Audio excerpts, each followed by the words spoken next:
Hey guys, I want to show you how to make these awesome fabric simulations in Blender. To start, you can add a plane by pressing Add Mesh Plane. So now we have our plane, and I'm going to scale it up on the Y-axis a little by pressing S and then Y. And now that's a good size for a flag. And now I can rotate it 90 degrees on the Y-axis by pressing RY90. Okay, and then I'll move it up 1 meter, which makes it exactly level with the ground plane. You don't have to do any of this, but it's just what I like to do. So then to make sure that works when we start making it into a fabric simulation, just press Control A and apply Alt Transform. So this will make it so that this is actually the transformations are part of the object. So let's go to Edit Mode and then let's subdivide it.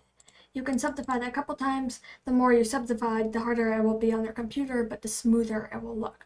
I like to do this amount because that always works. Sometimes I need to do more, but this works pretty well. Okay, so now since we have our object, let's just go make sure that we're in Edge Select mode and select this edge. And now we can go down to the Object Properties tab and select Vertex Groups. And we can press plus and then click Assign.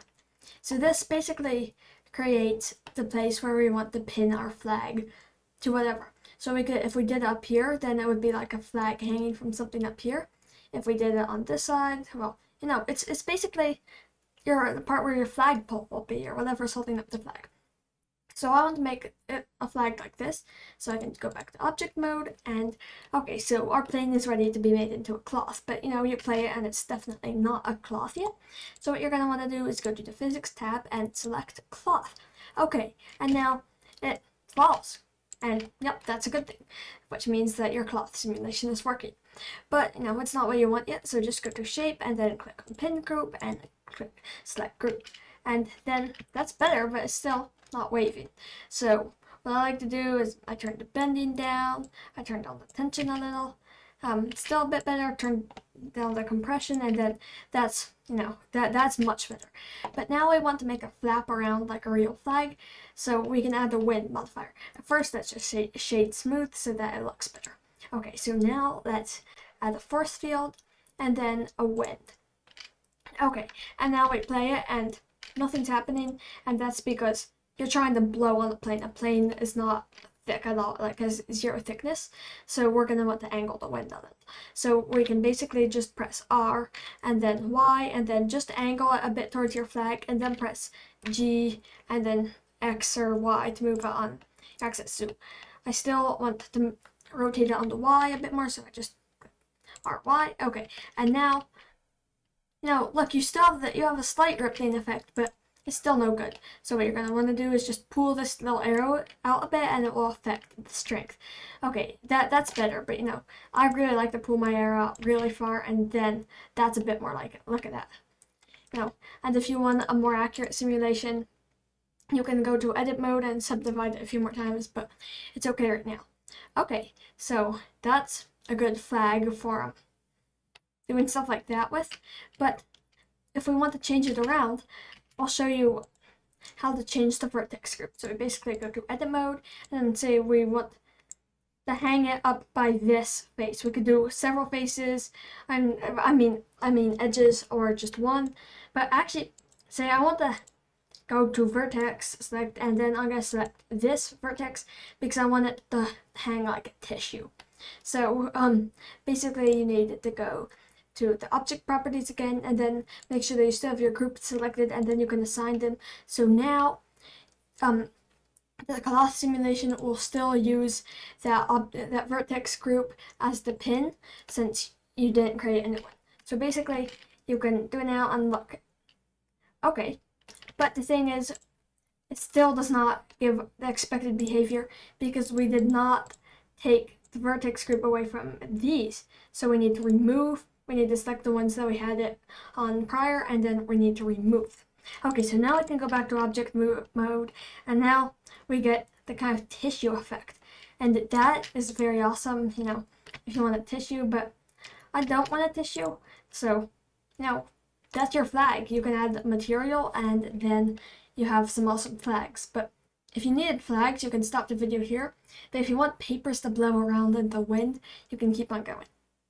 Okay, so let's delete our plane, and then we can delete our winds too, and then we can add a new plane, and then we can just scale on the Y a bit, exactly what we were doing, but I want to keep it more like this. So I'll just move it up just a little bit, and then I'll add one more plane, and this plane I'll just scale up a lot.